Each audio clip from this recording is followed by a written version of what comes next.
Yeah, this is a big plane.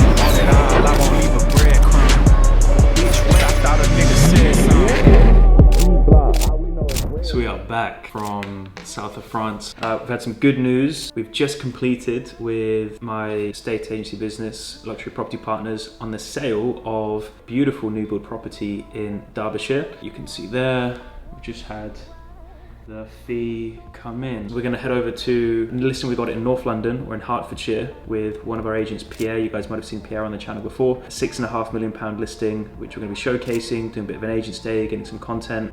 So it was 10 years ago this year that I took the day off school one day and I went to the Cumberland Hotel right here for a free property seminar. It was where my eyes were open to the world of property investing, and I would say little did I know 10 years later I'd be driving past in a Lamborghini Aventador, but there was always a part of me that always kind of knew, like, success in my mind, it was always inevitable. It wasn't a question of if, it was just a question of how. But yeah, it's always nice driving past it, just a reminder of how far you've come. Welcome to Tudor Hall. It's a feast of a house, right?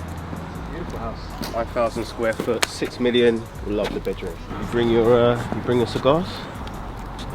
No, should have. Yeah. We almost did, driving in. We're thinking, it'd be nice to take the roof off. There's a lot of footballers around here. Tottenham, Yeah. Arsenal. Cigar room. Alright, let's check this out. We've got the cigars in here just for you. Oh wow. We've got a bar. And it's got the actual air filtration. It's a long day, coming down from the office, put your music on. So you've got your men's dressing room, ensuite, and then the principal wing, or the principal suite as I call it. The first person who comes in here, once they actually see what they're getting for 6 million, then it's a no-brainer. Damn, only for one night. I wanna be with you. Money up, okay, you match my vibe. I wanna be with you. So guys, this is Billy. For those that haven't seen, What's up, guys? Billy's not only one of my closest friends, Billy was also my peak performance coach, if you like, maybe 4 years ago now. Yeah, start of COVID. So I met Billy through Iman Gadzi, one time when I was working with Iman. Came to Iman's house for some drinks, met Billy, met a load of other people, and you were coaching Iman at the time. But I mean, how would you explain what you do? Specifically, what we do is health and performance optimization for entrepreneurs like Tyler, so people doing 6 to 9 figures per year with their business. We've now worked with 700 clients in the space, so it's very cool to do. Worked with some awesome people like Iman, Mickelson twins, etc. Obviously Tyler as well. So when I first met Billy, I think I've told this story before. I was probably at a point in my business journey where if I could just make £10,000 per month income, I've made it. Like, I'm in the top 1%. I was connected to Iman when he invited me to kind of drinks at his place, and like I say, I met Billy, but I also met various other entrepreneurs that were all either same age or younger than me. So I think you at the time were like 19? Yeah. Iman was like 17 or 18. 17, 18, Fred was there. And Matt. I started having conversations with these guys, and like Iman, for example, he was 18 years old, making multiple 7 figures a year. Billy, the same, huge successful business. My other friends, still my close friends to this day, that literally in their late teens, early 20s were making hundreds of thousands a month, and it just really stretched my mind in terms of like what was possible. Made me realize, okay, one, there's a much bigger game to be playing, and then two, also, like, I'm a big believer that success leaves clues. That's something that growing up on Tony Robbins instills into me. It's also a lot of the guys that were there, they were wearing like aura rings. They were obsessed with extracting as much focus, as much productivity out of themselves, and then because of that, they've been able to build 7, 8, 9 figure businesses. And on a reflection, I've never met anyone that's a hyper successful entrepreneur that hasn't gone through a period where they have just like got hyper focused and dialed in. Working with Billy literally changed the trajectory of my business for sure. So yeah, anyway, to myself. Ever since I was a chick, knew I was a shit. Shawty keep wanna come round, she wanna get hit. She say she done made me, can I get her So when you say as a peak performance coach, Yeah. you help, I guess, optimize and extract output and focus and productivity from your clients. Yeah. How? Primarily through improving their physiological function. So sleep metrics specifically is a key priority for us, for our clients we work with. Most male individuals we work with and female clients are pretty sleep deprived, so that's a core priority from the outset. Blood work, of course, is of huge importance as well, dialing in the nutrition, so we do gut health assessments, and also from a certain tool used called chronometer, we can see nutritional deficiencies and vitamin and mineral intake as well.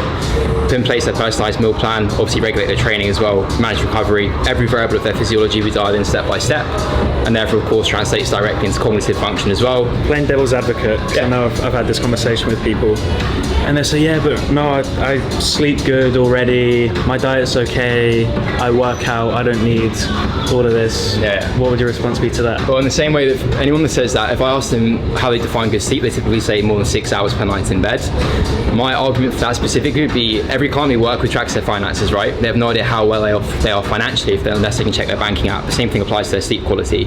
You can't actually define good or bad unless you have metric data to reinforce that belief. A lot of the clients we work with, they appreciate they're pretty good at most variables, but they need to refine that to the top 1%. And that's where they're going to reap the most gain. And that's essentially why they come on board with us. They want to leverage the Michael Jordan approach to their business, essentially. You're saying I'm the Michael Jordan of the real estate game? Of course, mate. Yeah. This is a flex. 2 hours 59 REM sleep. I've been wearing an Oura ring for 4 or 5 years since I first started working with Billy. If I look at my stats over the years, back in 2019, my average score was 60, and then you can just see every year since, it's just gone up and up and up. I mean, even this year is not great. If you want to play in the big leagues, one thing I've observed is the higher the level you want to play, the bigger the game you want to play, the people you're then competing with are willing to do more than you. They're willing to sacrifice more, be more disciplined, endure more pain, dial in all of these variables to the absolute nth degree. So guys, goes without saying, like, I've put my money where my mouth is, worked with Billy, highly recommend Billy. So we're just having a chat and we thought, you know what, if any of you guys watching, listening are doing 6 figures or more in your business, we're going to link Billy's Instagram, we'll put it somewhere on the screen and in the description. Highly recommend you reach out to Billy, send him a message saying Tyler sent me, and Billy's promised that we'll reach out, see if he can help, and I guess you guys will explore things from there. Yeah, jump on a consultation, see if we can work with you, see what of course your outcomes you want to achieve are, your current situation, we'll go from there. Give you direction either way, even if we can't work with you, we'll give you clarity on next steps for yourself in terms of your individual process, and yeah, I'll make it happen, be good fun. So we are back at site. It's probably been 4 weeks, maybe longer actually, since we've been here. You guys would have seen when we were last here on one of the previous videos, and a lot has changed. You can see the 4 units on the right hand side of the road going down the middle, and now really up to the ground floors up, and the roof trusses have arrived, which you can see. So if people knew the problems we've had to solve behind the scenes, the challenges we've faced, the things that have gone against us to get to this point.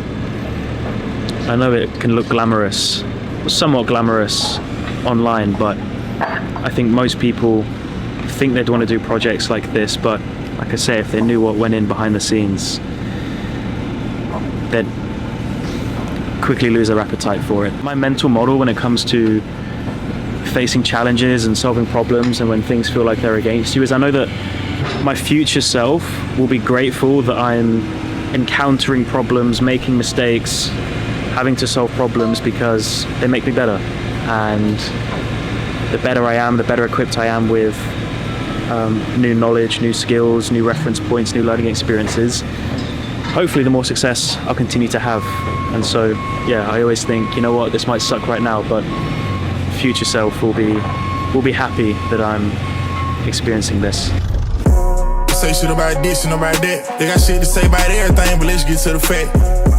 I see them trying to cut out all the real shit, like it's hard to deal with, but listen to the rap. Now these homes they're not technically 2-story homes. We call them dormer houses, but they're not quite dormer bungalows. Really, there's a lot of space in the top floor, so yeah, maybe next time we come, we might see some of the roof trusses going on. This is going to be the road coming down the middle, and it won't be long until this is a proper tarmacked road and you've got the homes either side of me, so that's going to be an exciting time.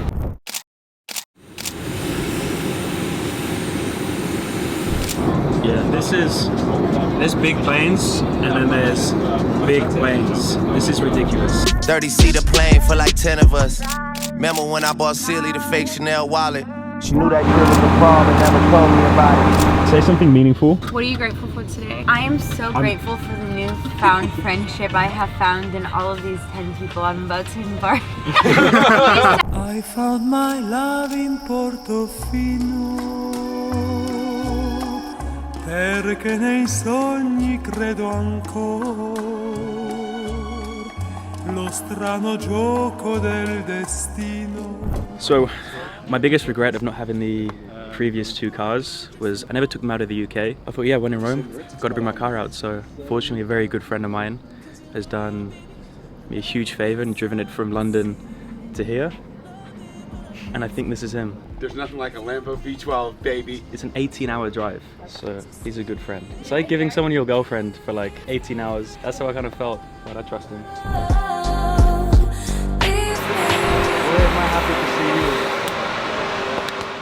What the fuck? Wait, you guys know each other? What the fuck are you doing here, bro? Dude, what are you doing here, bro? This guy knows everyone. Yo, I saw your location on my phone. I was looking for his location this morning. I was like, oh, no fucking shit. Dude, no way. How is amazing, it? bro. Every time I'm with this guy and I'm with a group of friends, he just knows someone completely random. Yeah. What the fuck? How have you been, brother? Good to see you, man. Oh, you good people know good people, bro. Don't worry about it. I don't want to Don't know. worry about it. With 1 Lamborghini, 2 Porsches, a G-Wagon, an Aston Martin, and a Ferrari, we thought it'd be rude not to take a road trip into the mountains of Switzerland for a spot of lunch. 5,000 pounds in a tractor, I'ma get them out. Working on the avenue, young Pluto came up 7 rounds. Fuck the Constitution, bitch, I grew up in the drug zone. All this prostitution, hoe, you know a nigga love gone.